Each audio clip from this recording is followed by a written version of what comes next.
Gold, trusted gold buyers. మీరు తాకట్టు పెట్టిన బంగారాన్ని విడిపించి ఈ రోజు ఉన్న మార్కెట్ ధరకు కొనబడను.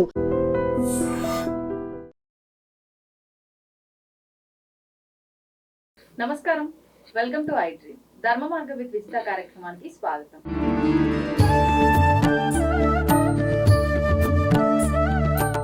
నమస్కారం గురుగారు. గురుగారు, కొన్ని కుటుంబాల్లో చూస్తుంటాం తరచుగా అనారోగ్య సమస్యలు ఎవరినో ఒకరిని వెంటాడుతూనే ఉంటాయి ఫ్యామిలీలో. అయితే ఒక్కరినే ఏదో ఒకటి పోయిన తర్వాత ఒకటన్నా ఉండడం, లేదంటే ఒకరికి అయిపోగానే ఇంకొకరికి ఎప్పుడు చూసినా ఇలా సర్కిల్ తిరుగుతూనే ఉంటుంది. అంటే అసలు ఇలా ఎందుకు జరుగుతూ ఉంటుంది? దీని నుంచి బయటపడాలంటే ఏదైనా విధానం ఉందా? అనారోగ్యం అనేది మనం చేయాల్సిన పనులు చేయకుండా చేయకూడని పనులు ఎక్కువ చేయడం వల్ల వస్తుంది. ఒకటి, మనం ఇంట్లో తినాల్సింది తినము, ఇష్టమైనది తింటాం. తాగాల్సినవి తాగము, ఇష్టమైనవి తాగుతాం. మంచినీళ్ళు తాగాలి, మంచినీళ్ళు ఎక్కువ తాగాలి. ఏంటి, కాఫీ టీలు ఎక్కువ తాగుతాం. సో పొల్యూషన్లో బతుకుతున్నాం. ఎక్కడ కూడా ప్యూరిటీ లేదు. అవును, తల్లిపాలు కన్నీళ్లు ఈ రెండు తప్ప మిగతావన్నీ పొల్యూటెడే. ఈ రెండే కొద్దిగా ప్యూరిటీతో ఉన్నాయి. ఇలాంటి పరిస్థితుల్లో, ఇలాంటి సమాజంలో మనం పొల్యూషన్ ఎక్కువైపోయిన సొసైటీలో బతుకుతున్నాం. చాలా జాగ్రత్తగా air pollution, water pollution, food pollution, దీనికి తోడు వంట చేసే వాళ్ళు తక్కువైపోయారు. బయట స్విగ్గీస్, జొమాటోస్లో ఆర్డర్ పెట్టుకొని తెప్పించుకొని తినడం ఎక్కువైపోయింది. అవును గురుగారు. సో అక్కడ కూడా పొల్యూటెడ్ ఐటమ్స్ ఉంటాయి అన్నీ. ఏది కూడా కరెక్ట్గా ఉండదు, ఫ్రెష్గా కూడా ఉండవు. ఏంటి, తౌడుతో కారపొడి చేస్తున్నారంట, కలర్ వేసి. స్పైస్ ఎలా వస్తుంది దానికి? అందులో కొంచెం కలుపుతారేమో. సో రకరకాల విషపూరితమైన సమాజంలో మనం బతుకుతున్నప్పుడు మన ఆరోగ్యాన్ని మనం కాపాడుకోవాల్సిన బాధ్యత మనకు ఉంటుంది. ఎవరి ఆరోగ్యం ఎవరి బాధ్యత వాళ్ళదే తప్ప దీన్ని ఎవరినో నిందించడానికి అవసరం లేదు. ఆరోగ్యమే మహాభాగ్యం. మనకున్న సంపద ఏంటంటే ఆరోగ్యమే. ఆరోగ్యంగా ఉంటే చాలు. ఏది పోయినా తెచ్చుకోగలం, కానీ ఆరోగ్యం పోతే తెచ్చుకోలేము. వన్స్ బాడీలోకి బీపీ, షుగర్ ఎంటర్ అయినాయి అంటే ఇంకా అన్ని డౌన్ అన్ని ఒకటొకటి ఇబ్బందులు రావడమే తప్ప ఆరోగ్యంగా హెల్తీగా ఉండే పరిస్థితి ఈ రోజుల్లో లేదు. అందుకని చాలా కేర్ఫుల్గా డైట్, మెయిన్ డైట్ కంట్రోల్ చేసుకోవడం, మెడిటేషన్ చేయడం, తగినంత వ్యాయామం. బాడీ బిల్డప్ చేయడానికి, సిక్స్ ప్యాక్లు చేయడానికి జిమ్ అక్కర్లేదు, కానీ శరీరానికి తగినంత వ్యాయామం ఇవ్వాలి, మెడిటేషన్ చేయాలి, ప్రాణాయామం చేయాలి, చక్కటి డైట్ ప్లాన్ చేసుకొని ఏ డైట్ అవసరమో తీసుకోవాలి. శరీరానికి కావాల్సినవి ఏవి రుచిగా ఉండవు. అవును, రుచిగా ఉండేది ఏది శరీరానికి పనికిరాదు. రుచిగా ఉండేది ఏది శరీరానికి పనికిరాదు. కావాల్సిన మనకి ఏదైతే కావాలో అవి ఏవి రుచిగా ఉండవు, నచ్చో. ఇక్కడే వచ్చింది మైనస్. నోటికి రుచించవు కాబట్టి ఖచ్చితంగా రుచిని కోరుకొని అడ్డమైన అన్ని తినేస్తుంటాం. తర్వాత మైదా అనే ఒక వ్యర్థమైన పదార్థం. మైదా అంటే దాంట్లో ఎటువంటి జీవము ఉండదు, ఎటువంటి శరీరానికి పనికొచ్చే ఎటువంటి ఇది ఉండదు. ఆ మైదాతో చేసిన ఐటమ్సే ఎక్కువ తింటాం. బ్రెడ్, బన్ను, నూడిల్స్, ఏది చూడండి మీరు హోటల్స్లో పూరీలు, పరోటాలు మైదాతోనే చేస్తారు. అవును అవును గురుగారు. సో అది ఏ విధంగానూ శరీరానికి ఇంత కూడా పనికిరాదు. సో ఇలా ముందు మనం ఏదన్నా ఆరోగ్యం కోసం చెడిపోయిన తర్వాత బాధపడే బదులు, హాస్పిటల్స్ పాలయ్యే బదులు, ఆరోగ్యాన్ని జాగ్రత్తగా చూసుకొని టైం టు టైం మెయింటైన్ చేసుకుంటూ డైట్ తీసుకుంటే ఆరోగ్యం బాగుంటుంది. అయినా కూడా గ్రహస్థితి అనుకోండి, చేసే తప్పులు అనుకోండి, ఏదో రకంగా అనారోగ్యం మనిషిని వెంటాడుతూనే ఉంటుంది ఉన్న కాలమాన పరిస్థితి. అవును. సో అలాంటప్పుడు మనం చక్కటి మంత్రాన్ని ఉచ్చరించడం ద్వారా ఆరోగ్యాన్ని పొందొచ్చు.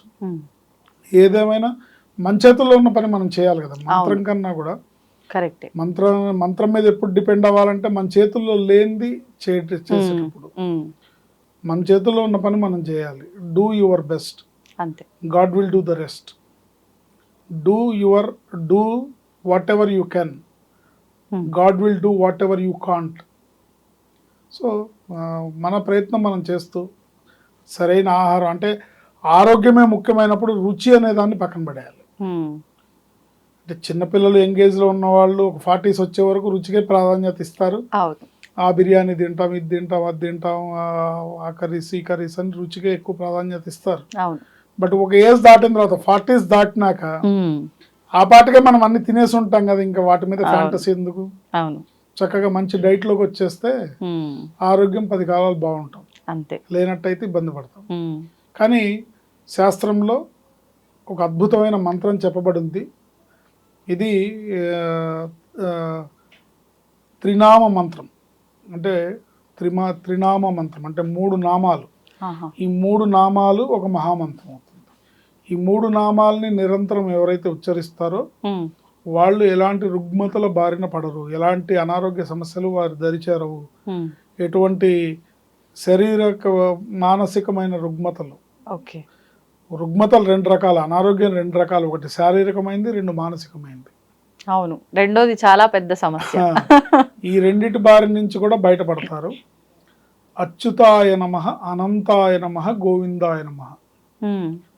ఈ అచ్యుతాయ నమః, అనంతాయ నమః, గోవిందాయ నమః ఈ మంత్రం చదువుకోవడానికి ఎటువంటి నియమనిష్టలు ఏం అవసరం లేదు. నిరంతరం స్మరించుకోవచ్చు, నిద్రపోయేటప్పుడు కూడా స్మరించుకోవచ్చు, నిద్ర లేవంగానే స్మరించుకోవచ్చు. సో నిరంతరం స్మరించుకోవచ్చు. అంటే ఇవి నామాలు కాబట్టి నియమాలు అవసరం లేదు. అవసరం లేదు. సో నిరంతరం అంటే ఇప్పుడు నారాయణ నారాయణ అంటానికి, సాయిరామ్ సాయిరామ్ అంటానికి, జై శ్రీరామ్ అంటానికి ఎలా అయితే నియమాలు లేవో ఇది కూడా, బట్ ఇది మంత్ర సమానమైంది. మంత్రం ఎంత పవర్ఫుల్గా పనిచేస్తుందో ఇది అంత పవర్ఫుల్గా పనిచేస్తుంది. ఎందుకంటే దైవం మంత్రాధీనం, మంత్రం యొక్క అధీనంలో దైవం ఉంటుంది. తన్మంత్రం బ్రాహ్మణాధీనం. బ్రాహ్మణుడు అంటే శుచి శుభ్రత చదివే వాళ్ళందరూ అందరూ బ్రాహ్మణుల కింద లెక్క. శుద్ధమైన మనసుతో చదివితే ఎవరైనా అంతే. సామెత అలా చెప్పారు. అంటే ఓన్లీ బ్రాహ్మణులే చదవాలా గురుగారు మళ్ళీ కింద కామెంట్ అడుగుతారు కదా. అవును గురుగారు, ఎవరైనా చదువుకోవచ్చు ఈ మంత్రాన్ని. అచ్యుతాయ నమః, అనంతాయ నమః, గోవిందాయ నమః. అచ్యుతాయ నమః, అనంతాయ నమః, గోవిందాయ. దీనికి కౌంటింగ్ ఏం అవసరం లేదు, రెగ్యులర్గా అనుకోవాలి. ఎవరెవరైతే మానసికంగా శారీరకంగా అనారోగ్య సమస్యలతో నిరంతరం బాధపడుతూ అది ఏంటో తెలియకుండా హాస్పిటల్స్ చుట్టూ తిరుగుతూ మందులు వేసుకుంటూ ఉంటారో వాళ్ళు ఈ మంత్రాన్ని నిరంతరం పఠించడం ద్వారా వాళ్ళకున్న సమస్య చక్కగా డయాగ్నోజ్ అయ్యి చక్కటి మందు దొరికి తొందరలో స్వస్థత పొందుతారు. ఇందులో ఎటువంటి సందేహం లేదు. ఈ మంత్రాన్ని నిరంతరం స్మరించుకోవాలి. ఎన్నిసార్లు స్నానం చేసినాక కనీసం ఒక 11 సార్లు అనుకున్నా కూడా మంచిదే, లేదా నిరంతరం కంటిన్యూగా స్మరించుకోవచ్చు. ఎప్పుడు నాకు అనారోగ్యంగా ఉంది బాగాలేదన్నప్పుడల్లా ఈ మంత్రం చదువుకోవచ్చు. సడన్ గా మీకు జ్వరం వచ్చింది టాబ్లెట్ వేసుకునేటప్పుడు ఇది కూడా స్మరించుకోవచ్చు. ఇది చాలా బాగా ఆరోగ్యాన్ని తెచ్చిపెడుతుంది. అచ్యుతాయ నమః, అనంతాయ నమః, గోవిందాయ నమః. ఆడవాళ్ళు, మగవాళ్ళు, పిల్లలు, పెద్దలు ఎవరైనా చదువుకోవచ్చు. దీనికి వయసుతో సంబంధం లేదు, జెండర్తో సంబంధం లేదు, కుల మతాలతో సంబంధం లేదు, ఎవరైనా చదువుకోవచ్చు. అచ్యుతాయ నమః, అనంతాయ నమః, గోవిందాయ నమః. అద్భుతమైన ఆరోగ్యాన్ని ప్రసాదిస్తుంది. పెద్దవాళ్ళు ఏ పని చేసినా, కూర్చున్నా, పడుకొని లేచినా, ఏం చేసినా కూడా ఏదో ఒక దైవ నామం అనేది తలుచుకుంటారు. అట్లా ఇది అలా కూడా మనం అనుకోవచ్చు.